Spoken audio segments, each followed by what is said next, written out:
There is an Igbo proverb, Okwu bundu, word is life, not symbolic, not poetic, literal. In traditional Igbo cosmology, speech is an act of creation. When something is spoken with intention, it becomes part of structure. To understand this story, we must first understand the system it comes from. The spiritual framework of the Igbo people is called Odinani. At the highest level of Odinani is Chukwu, the supreme source. But Chukwu does not intervene in daily transactions. Existence flows through order, through balance, through spiritual authorities known as Alusi. Alusi are not demons, they are functional forces tied to land, water, morality, and alignment. Each individual carries a personal spiritual companion called Chi. Chi governs destiny alignment. So when a vow is made, it does not float into emptiness, it enters structure. This story is a folktale. It is not doctrine. But like many folktales, it reflects theological values embedded in Odinani. There once lived a woman named Olurambi. She had land, she had marriage, she had community, but she did not have a child.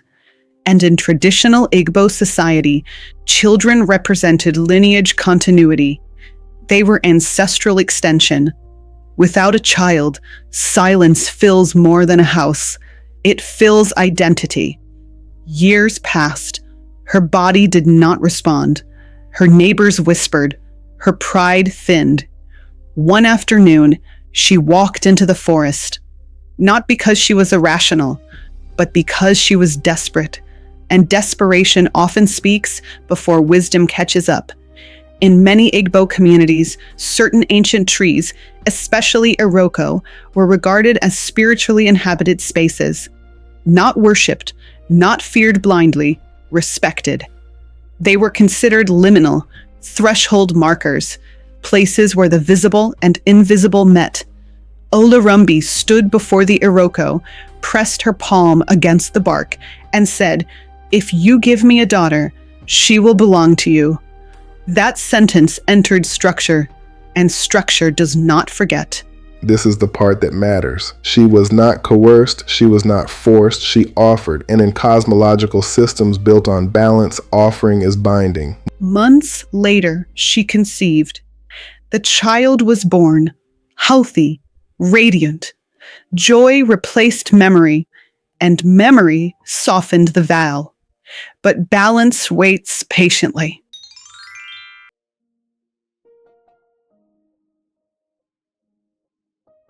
Before we continue the story, we need clarity, because the Iroko is often misunderstood. In Igbo cosmology, nature is not random. Land, rivers, forests, and sky operate within structure. Within Odinani, the universe is layered. At the highest level is Chukwu, the ultimate source.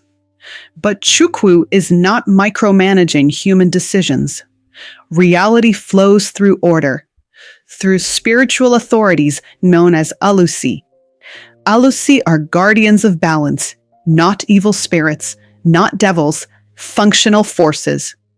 And in some communities, ancient Iroko trees were believed to house such presences. Not every Iroko, not every tree, but certain ancient ones were considered inhabited, which means when Olurambi spoke, she was not speaking into emptiness. She was speaking before witness. In Igbo thought, speech carries metaphysical consequence. The proverb states, Okwu bundu, word is life. When intention is spoken in sacred proximity, it becomes structurally embedded. The vow becomes part of moral architecture. Desperation does not dissolve it. There is another proverb, Egbebere, Ugobere. Let the kite perch, let the eagle perch. Balance. No force dominating the other. In this cosmology, imbalance demands correction, not punishment, correction. And Olurambi had created imbalance. Here's the psychological layer. When we are desperate, we exaggerate our offering. If you give me this, I will give you anything. But anything is not symbolic in a system that treats speech as contract. And what she offered was not livestock, not land. She offered her future daughter, which raises something deeper. In Igbo belief, every person carries a personal spiritual companion called chi. To promise a child to a spiritual entity interferes with that child's chi. That's not small. That's destiny level. And this is why the folktale survives, because it teaches that vows are not emotional release valves. They are spiritual declarations. Years passed. The girl grew, healthy, lively, innocent. The mother forgot. But balance does not operate on forgetfulness. It operates on structure. This is where people often misinterpret the story. Later missionary translations frequently labeled many Alusi as demons, but that reframing came from theological translation, not indigenous structure. Traditional Igbo cosmology is philosophical, layered, ordered. The Iroko in this story is not evil. It represents covenant integrity. It is important to say this clearly. This folktale is not proof that trees attack children. It is symbolic moral cosmology. The Iroko represents sacred witness, and witness implies accountability. And then, one day, the wind shifted, the girl wandered too close, and structure responded.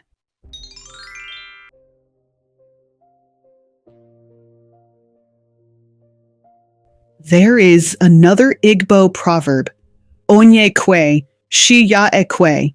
When a person agrees, their chi agrees. This does not mean destiny is rigid. It means alignment is activated by consent. Olarambi had consented, and consent enters structure. Years passed peacefully. The child grew strong, but peace does not erase architecture. One afternoon, the girl wandered toward the forest, not out of rebellion, out of curiosity. Children move toward thresholds without knowing they are thresholds. The Iroko stood where it had always stood, still, patient. The air changed, not dramatically, just subtly. Birdsong thinned. The wind held its breath.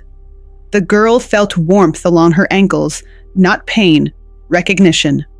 The roots moved, slowly, intentionally, wrapped, not crushing, holding. This is where modern listeners panic. But the story is not about terror. It is about enforcement of alignment. In systems built on balance, correction does not require rage. It requires consistency. The tree was not angry. It was consistent. The girl called for her mother, and Olarambi felt it, that internal snap, like a cord pulled tight. She ran, dust rising behind her, heart racing not from fear alone, but recognition. She knew, before she saw. She entered the clearing. Her daughter stood encircled by roots, not bleeding, not harmed, held. The Iroko glowed faintly from within, and the presence spoke, not thunder, not roar. Reminder, you were clear. In moral cosmology, clarity matters. Ambiguity can be negotiated. Precision cannot. Her vow contained no metaphor. She offered ownership. That language activated structural obligation. I was desperate, she said. Silence. Desperation explains. It does not nullify. The presence did not accuse. It did not threaten. It stated, you agreed. Here is the uncomfortable truth. We believe emotion cancels agreement. We believe fear softens consequences. But structure does not operate on mood. It operates on commitment. And she committed. There is another proverb, Asina ewer aka ekbe kuanwa, ejiri aka enri kuaya. If a child is struck with the left hand, the right hand must draw them close. Correction and compassion, both. The Iroko was not demanding destruction. It was demanding balance. Something equal, something aligned. In Igbo cosmology, equilibrium between the living, the ancestors, and the spirits must be maintained. Imbalance reverberates across layers. The child's chi had been implicated in a vow not chosen by her. Correction must address that interference, not through violence, through restoration. Olurambi offered livestock, land, even her own life. But the presence did not respond to substitution because the imbalance was not economic, it was moral. She had offered her daughter not only from love, but from ego, from fear of social shame, from desire to control perception. The tree had heard all of it, not just the surface prayer, the intention beneath it. This is the turning point. The tree does not want blood. It wants truth. And she understood. Balance would not be restored by death. It would be restored by confession, publicly, fully, without excuse. And that is far more frightening than sacrifice.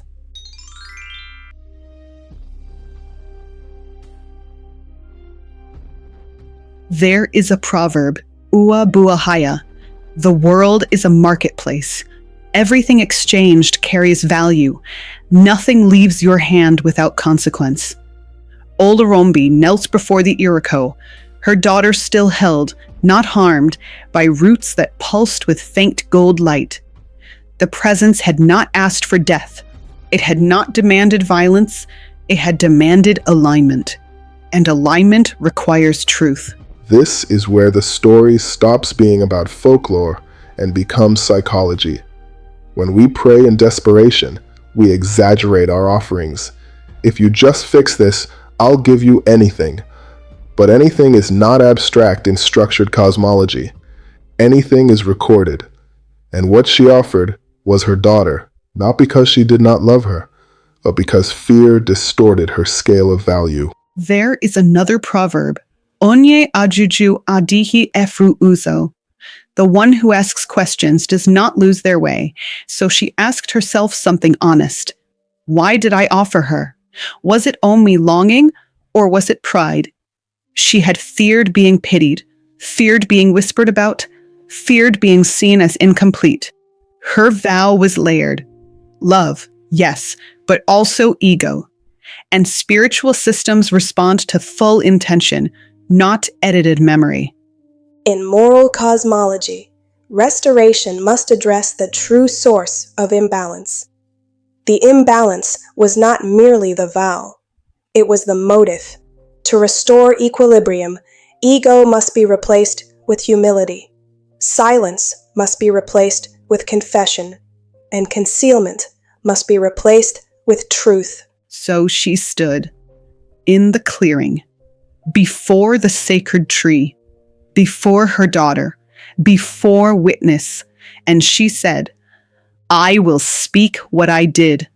The wind shifted. The golden pulse softened.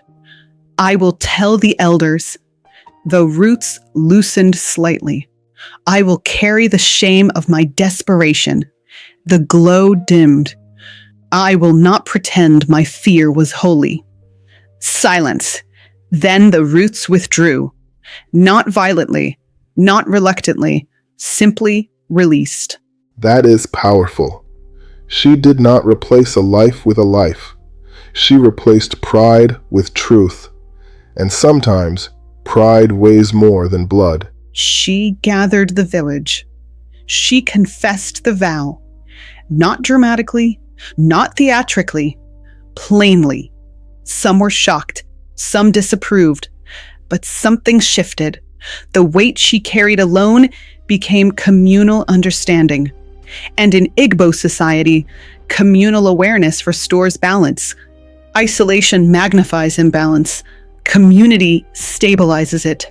Equilibrium restored through confession is stable because it addresses both the external vow and the internal distortion. Balance does not always require loss. Sometimes it requires exposure. The Iroko never glowed gold again in warning. The girl grew safely. The forest remained quiet. not because the spirit was defeated, but because structure had been realigned.